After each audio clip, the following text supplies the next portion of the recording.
अगर आप भी अपनी मेहनत की कमाई फिक्स्ड डिपॉजिट यानी एफडी में निवेश करते हैं तो ये खबर सीधे आपके वॉलेट और आपके भविष्य से जुड़ी है। अक्सर हम देखते हैं कि एक ही बैंक की दो अलग अलग ब्रांच में ब्याज दरों को लेकर थोड़ा बहुत अंतर मिल जाता है, या फिर हमें पता ही नहीं चलता कि किस बैंक में क्या स्कीम चल रही है। लेकिन अब भारतीय रिजर्व बैंक यानी आरबीआई ने एक ऐसा फैसला लिया है, वो भी बहुत बड़ा, जो 1 अक्टूबर 2026 से बैंकिंग का पूरा चेहरा बदल देगा। आरबीआई का साफ संदेश है, अब ग्राहकों के साथ भेदभाव नहीं चलेगा। इस पूरे बदलाव की सबसे बड़ी बात यह है कि अब एक बैंक एक रेट का फार्मूला लागू होगा। अभी तक होता ये था कि कई बार बैंक अपनी अलग अलग ब्रांच में डिपॉजिट के आधार पर थोड़े अलग रेट ऑफर कर देते थे, लेकिन 1 अक्टूबर 2026 के बाद ऐसा करना मुमकिन ही नहीं होगा।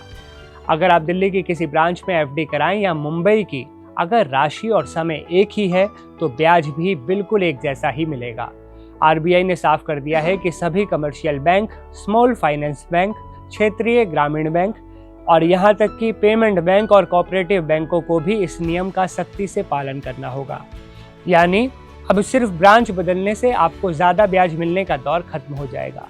एक और बात ये कि अक्सर ग्राहकों को शिकायत रहती थी कि उन्हें बैंक की सही ब्याज दरों के बारे में समय पर पता नहीं चलता।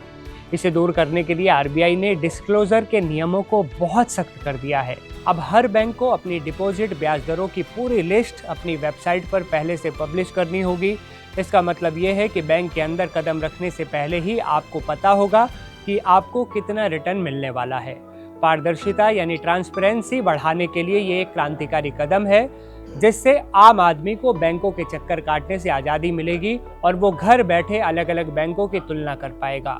सिर्फ आम निवेशकों के लिए ही नहीं, बल्कि बड़े निवेशकों यानी बल्क डिपॉजिट करने वालों के लिए भी नियम बदल दिए गए हैं।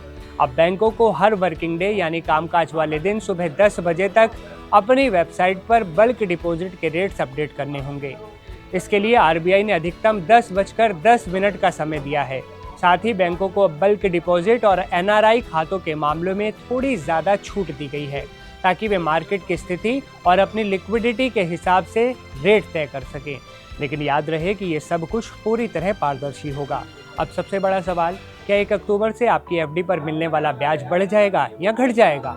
इसका जवाब है नहीं।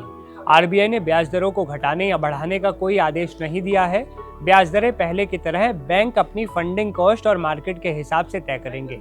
बदलाव सिर्फ सिस्टम में हुआ है, यानी अब आपको गुमराह नहीं किया जा सकेगा। आपको हर जानकारी वेबसाइट पर मिलेगी और बैंक की हर ब्रांच में समान व्यवहार होगा। कुल मिलाकर आरबीआई का ये नया फ्रेमवर्क आम निवेशकों को ज़्यादा ताकतवर और जागरूक बनाने के लिए एक बड़ी कोशिश है। आपकी इस खबर पर क्या राय है, कमेंट में ज़रूर शेयर कीजिएगा।